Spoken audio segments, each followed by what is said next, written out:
Hi, I'm Linda with No Frills ASMR. So, I got the new vintage guitar price guide for 2025 in the mail. And I thought maybe it'd be interesting just to kind of take a quick flip. We won't look at, obviously, we're not going to look at everything, but just sort of a little flip of some of the some interesting things, maybe see what's like the most expensive stuff. I don't know.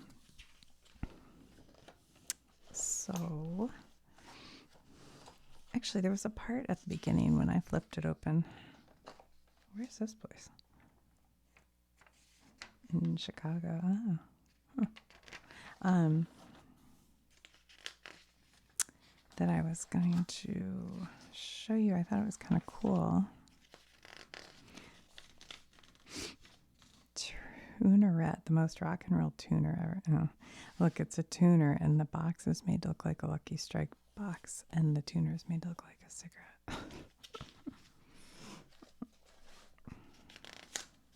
Oops. Gary's guitars. One time we wanted to look at a guitar that this seller had online when we were kind of newer at it, because he's pretty well known, but we didn't know it. And we thought he had a shop, and the address was online, and we get there and it's like a house. Like, this doesn't seem right. So that was all for that. We didn't do anything about it. Willie's Guitars in St. Paul, Minnesota. Dallas International. Okay, this is what's kind of interesting. Sorry. They have these vintage guitar indices. How do you say that? I don't know. A comparison of the 42 guitar and 3,000 guitar indices since 2001. But the I don't know if you guys can see this or not. The line down here, what's the word I'm looking for? Dashed line, the green dashed. That is the S&P 500. The red line is the 3,000 guitars, and the blue line's the 42 guitar. And I'll show you later what that means. But basically, they show the S&P 500 kind of scoots around, and then in 2008 it takes a big drop. In 2009 it's way down here, but look, guitars were going up, and then they kind of came down a little bit, but still above the S&P. And then here the S&P got above them during, I guess that's sort of pandemic times, but now they're just going up. So that's interesting. I just thought that was kind of interesting. I never thought about it that way. And then here, see, this is the S&P 500. And this is 2021, 2022, 2023, 2024, and 2025. So the S&P is going up, and so the guitars are going up. And then these are like different indexes, I guess. And here is the Fender index, the Gibson, the Martin, the Rickenbacker, and the Gretsch. So they're all... and then this is, I think they say they get their information refined on these pages, comes from several sources, including the input of many knowledgeable guitar dealers. Without the help of these individuals, it would be very hard for us to provide the information here and in each issue of Vintage Guitar Magazine. So they show, like, they have people from Carter's and Gruen.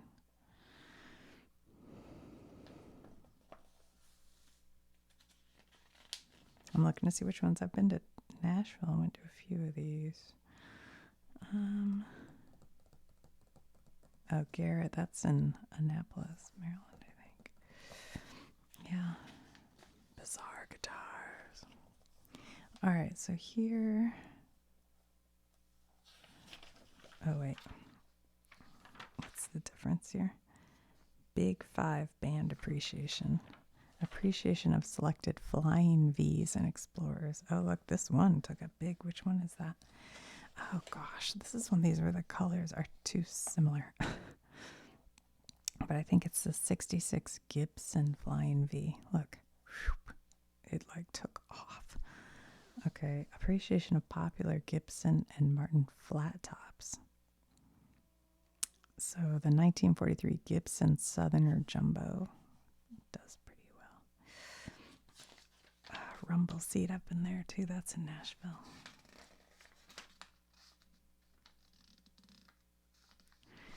Yeah, this was the place where the guys who owned it, we went in one time and they like ignored us. And I was like, oh, they're not that nice. Because at the other places, they're always so nice. But then we went in another time and the guy was so nice. And I'm like, isn't that funny? It just depends on the day. Like, maybe I didn't smile at him, although I smile at everybody. So, appreciation of the big three vintage basses.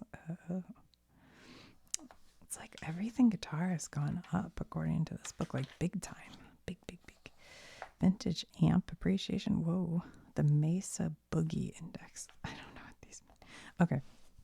So here where they talk about the 42 guitar index, they have a bunch of Fender 1952 blonde precision bass, Esquire Telecaster, Stratocaster, Jazzmaster. So certain years of Fender, Gibson, and Martin. So these are like the big 42, like probably the most valuable.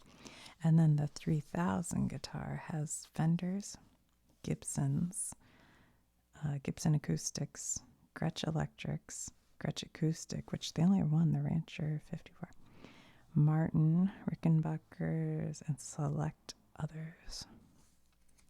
So 3000, I guess. Although it didn't look like 3000. When my husband played in a band in the 80s, he played a Guild Starfire. And he bought it. He went to like a pawn shop, and the guy was like, I gotta get rid of this thing or something, so he got it pretty cheap. That's not quite right. There's a whole story. I don't remember that. Okay, let's see.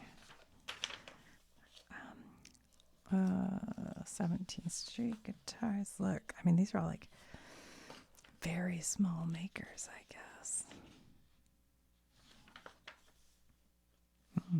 Yeah.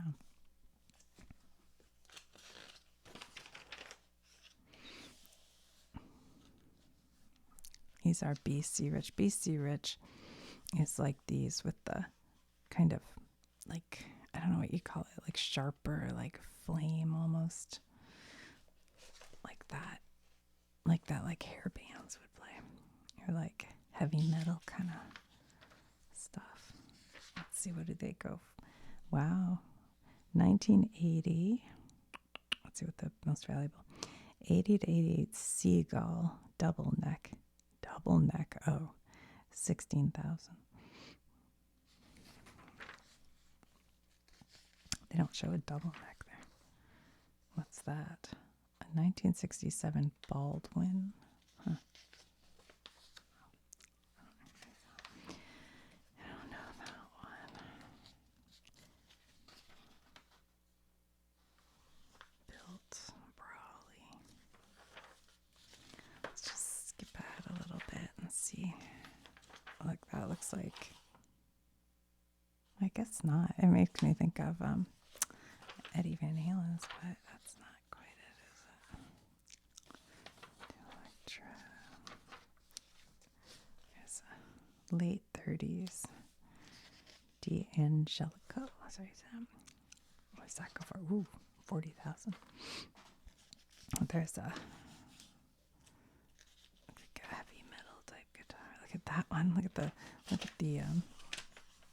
headstock on that. It's so crazy. D'Armond. These ones, sorry.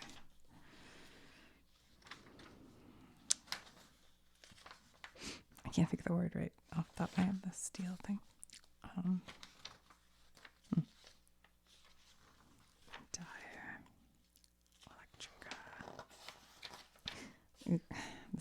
bunch of cool old suitcases. Look at that.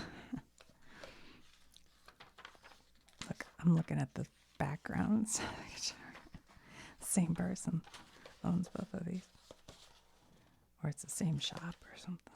All right, this one too. Now we'll know. Look, same.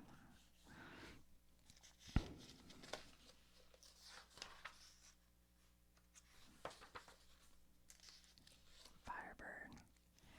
Fireball. Oh, look at this thing. Whoa. That's cuckoo bananas. What's this? Look, it's a map of the United States. Here's an Epiphone. Let's see. How much are the Epiphones? Where are they? Let's see. Oh, these are all, okay. These are all different Epiphones. What's most valuable? Well, the Emperor Acoustic Archtop, 1935 to 1939 in natural. They show 15 to 20,000. Whoa.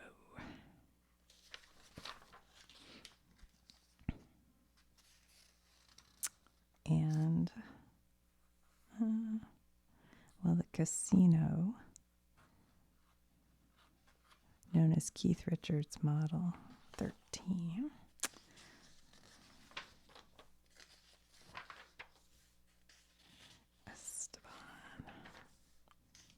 Fenders. Here are the fenders.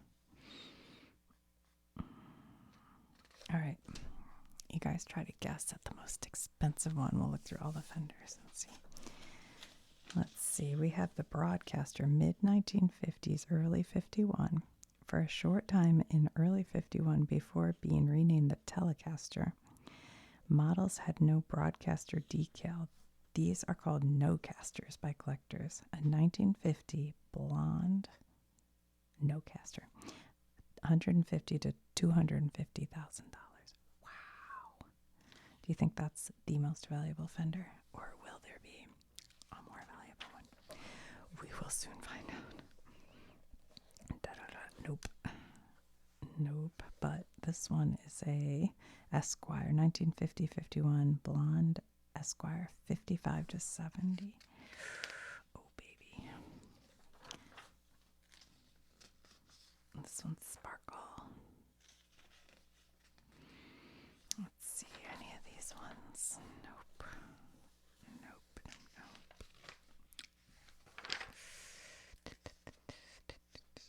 Nope, nope, nope. Are we still in Fender yet? If this isn't a store, then this person owns a lot of guitars. Oh, it is. It's Rivington guitars. They just always put them in front of that, I guess. Oh, that must have been the most valuable. I would have thought. Oh, wait. Let's see here. The Stratocasters. Let's see.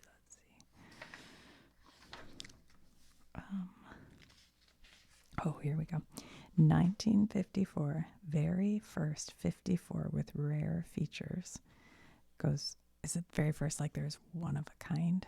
Because that's crazy. Okay, that goes from 200 to 275,000.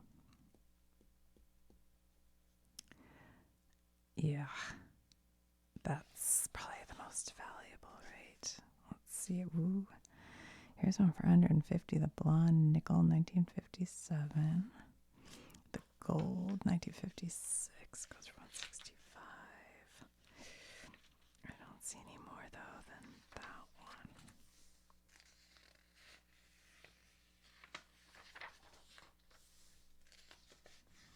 So this says vintage guitars. So are they all, like, what do they consider vintage, I wonder?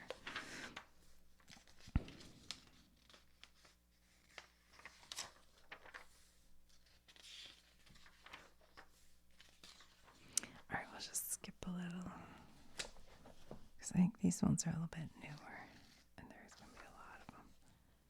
Here's the Telecasters, 80,000. The most valuable, looks like. Wow.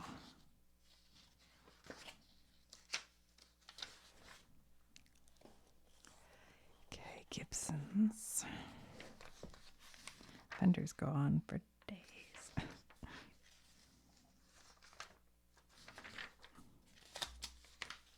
Oops. Where'd the Gibsons go? Okay, Gibsons. 1890 to present. Okay. The 1894 to 1902 very rare handmade 65 to 85,000. I'm surprised it's not more than that, to be honest. For like a handmade that early Gibson, I don't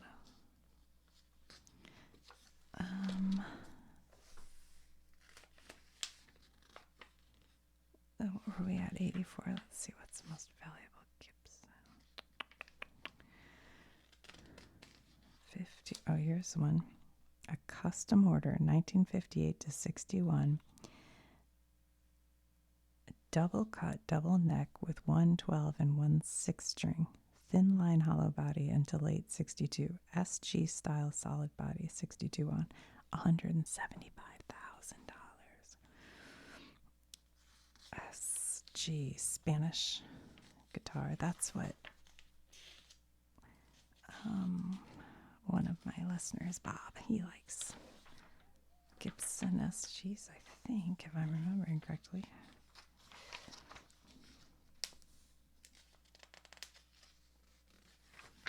They must have, let's see, studio.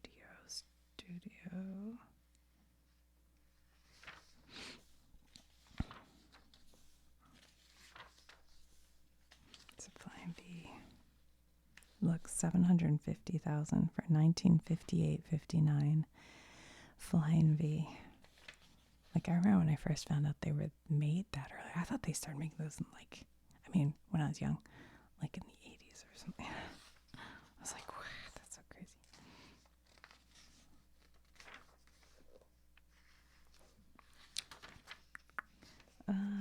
Fuchsia. Hummingbird. Everly Brothers. Kevmo. Les Paul Classic. Les Paul Custom. Standard.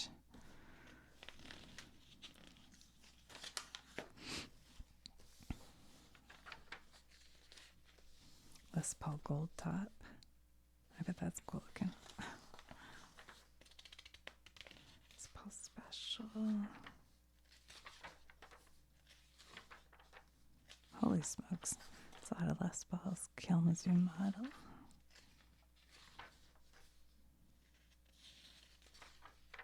Nighthawk. Here are the SGs. Let's see. SG Custom in 1963, 30,000. What's the earliest? Following models are listed alphabetically. Let's see what the most valuable one is. That might be at 30. Might be. So the Maestro, white Maestro, 30,000. That's what we went and saw. Samantha Fox. And she was playing, well, she plays a whole lot of different guitars, but I think one of her favorites is a Gibson SG. It's a newer one, but okay. What else? Let's skip a little bit. Oh, let's go to Gretsch. This is kind of what we're interested around here in Gretsch's. My husband works on guitars some, so we've had some come through and stuff. I think I know their probably most valuable guitar would be is it the White Penguin or the White? Hold on, let me look. Rancher, will it be under white? I don't know. Yeah, White Falcon. White Falcon stereo. White Penguin. Here it is. 1955-1962. Electric solid body. Single cut until 61. 175,000.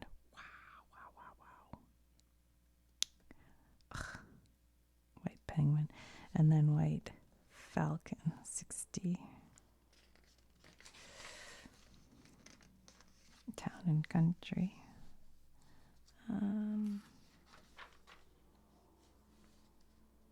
Gretsch Streamliner. This one's called the Show Bro. Double anniversary. Electromagnetic. Yeah.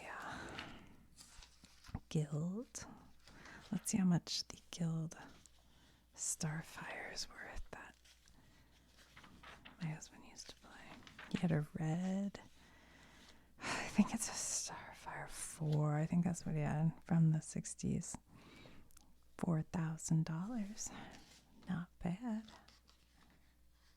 Not bad. Ooh, look at this one. It's got like a hole right there.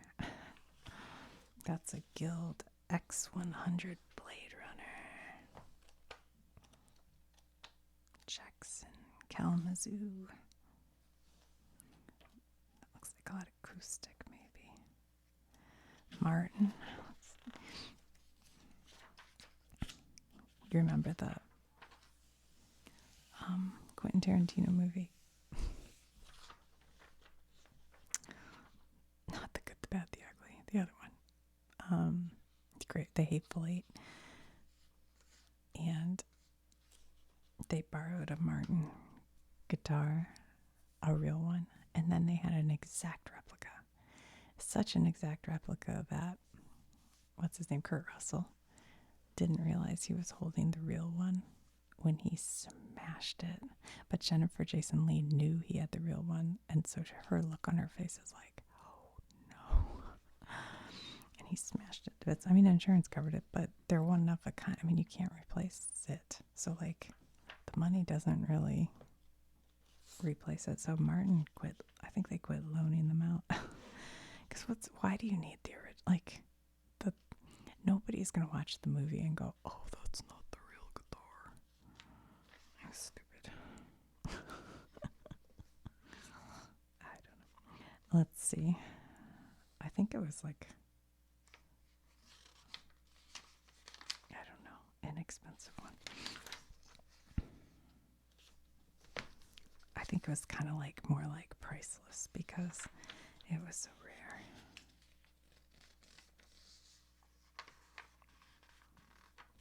We went to I forget what it's called, in Nashville. Oh my God, all names are out of my head right now, but there's a college, a small college, and they have a guitar museum there. And right now I can't think of anything, but we went in there and you could play like really old Martins, which was kind of interesting and fun. They had all these guitars there you could actually play. I mean, you can at a lot of guitar stores around there too, but this one was old. It was pretty cool. I think it was like a 1930s Martin or something. Look, here's a 1934 short scale Martin, 300,000. Oh, 1934 long scale, $325,000. That might be the most expensive guitar in this book, maybe. I don't know if we've seen one for more than that, have we? And it's funny because if you didn't know anything about guitars, you'd look at that and go, it's a guitar, whatever. It just looks like a guitar. Glen guitars. Look at all these small makers of guitars. National. Mossman. Oscar Schmidt. Orpheum. Parker. Oh, it's kind of cool looking inlays on there. That one's got a dragon. It's a double neck.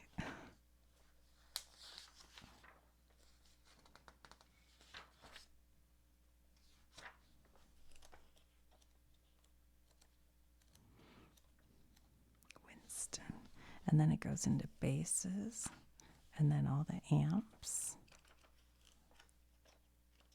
Man, I saw a cool looking amp. What was it? I think it was maybe maybe it was a Fender. But anyway, it was from like the 40s and it had the stripes like an old suitcase. It looks so cool.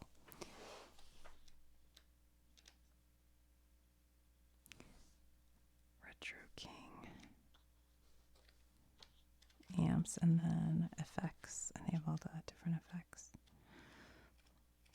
So you can look up all kinds of stuff in here. It's really a fun book to look at, especially if you own some guitars because the values have gone up. So you go, oh, cool.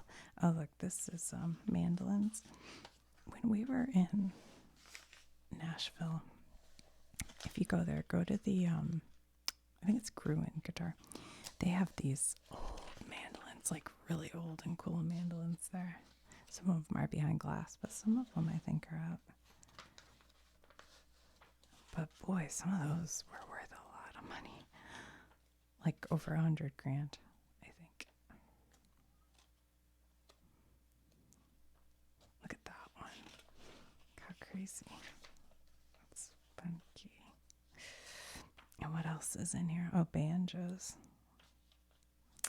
You know, I was at an estate sale once, and the family was selling the guy's banjo, and it had been sitting there all day, and they had a high price on it. And I was just talking to him about it because I don't know anything about banjos. But I tell you, I know enough that looking at it, I was like, it's a pretty nice banjo. And they said that like he played and da da da. And they offered me a really good price because they wanted to get rid of it. And you know, looking back, I probably should have bought that banjo. At the time, I was like, I don't know anything about banjos. I told them, I said, well, fine, go talk to the people you used to play with. They might want to buy it or know who to sell it to. But I probably should have bought it. Because it had like inlays on the, headstock that were, I don't remember now because it was years ago. But I remember they were interesting. And they knew enough to price it fairly high. But like I said, they were like, we just want to be done with this and get rid of it. And I think they were like, you could have it for $500 or whatever. And I mean, like I said, this was years ago. And I don't know, I chickened out and went, oh no. But I wonder. I don't know. I don't remember the brand or anything. But I think about it, it's one of those things like you think, well, I should have researched it more. Because I don't know what it was. Like it could have been this 1959 Gibson. What's that worth? $4,000. Yeah, that's not as much as I thought.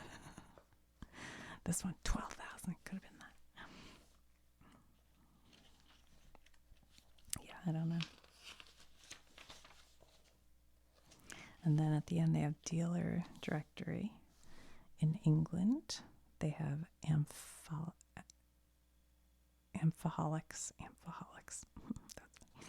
Canada, Japan, United States, and then all the states. And, I've been to Carter's, Gruen, Rumbleseat, but I've never Tone Central Station. Oh, that's in Austin. Okay. Well, then it says Nashville, too. Wait. I'm confused. It says Austin. Well, it's in Tennessee. That must be the last name. Sorry, that's Todd Austin. Okay. It's in Nashville. I've never heard of that one. Virginia.